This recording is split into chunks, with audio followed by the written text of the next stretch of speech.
Live and unscripted from the DC metro area, this is a story of surviving and thriving after a layoff. This outdoor podcast is brought to you by atopcareer.com.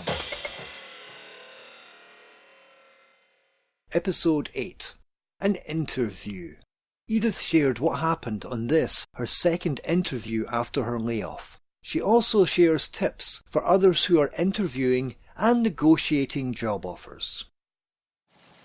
Today I had an interview, which was my first in-person interview since being laid off. And it became very apparent to me today how very important it is that I remain on an even keel and that I'm good with myself before I even venture into the land of interviewing. So what do I mean by that? In my case, the person who interviewed me, it's for a position that has not only not yet been advertised, but really hasn't been defined.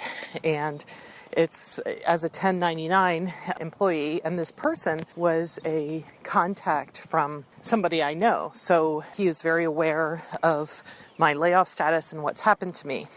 And like any business owner or employer, he's looking out for his best interest.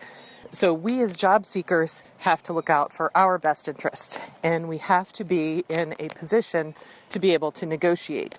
For my field and what I do, one of my challenges is there's a perception out there in the world that anybody can do this type of work, and counselors and student services personnel or any people who are in these types of helping professions typically don't get paid very much, and oftentimes not what we're worth, and certainly not as an educated and credentialed person like myself is worth. And I truly believe we have to understand this and be able to speak to business people and scientists and people who take a look at facts and figures and numbers and money and translate those into someone's salary. So I'm really interested in this position, and I think it has potential to grow into something that's really great. But what happened today was I really feel like they lowballed me when they started bringing up salary. And I said that. I said, I think this is really low. And they asked me what I would propose, and I told them. I wouldn't have been in the position to do that if, one, I wasn't confident in myself and my skills and abilities, in the accomplishments from my background that relate to this position, and two, if I hadn't done my research to understand what my value is and what others in similar positions are being paid.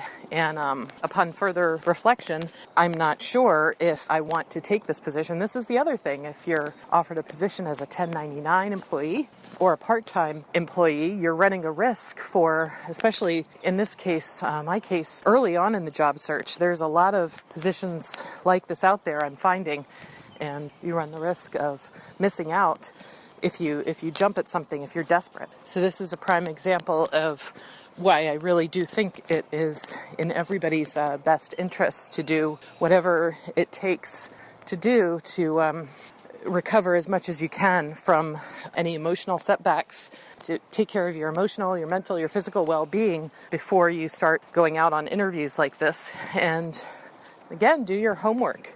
Know your value, know what it is you're looking for. Do your research, understand how your background can best be a fit for that employer and for that position. The other thing you might encounter is that the employer is trying to sell the position to you, and you have to be prepared for that, and that's exactly what happened to me today. They're going to make it seem like it's a great position, and it's going to grow into something else, blah, blah, blah, blah, blah.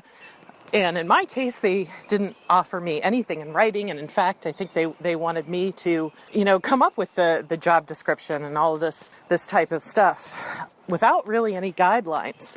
So once you establish, a connection with this person, and they start to like you and they start talking about these things, and then, the truth starts to become apparent, and you really have to put yourself into the driver's seat and take on the negotiating role and fight for what it is that you are worth.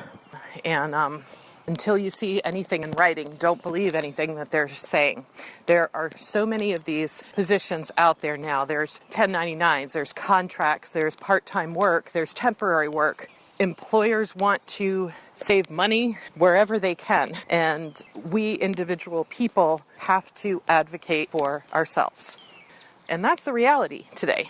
So be prepared to do that. And that's my lesson for today. Find Edythe online at www.topcareer.com. Thanks for listening.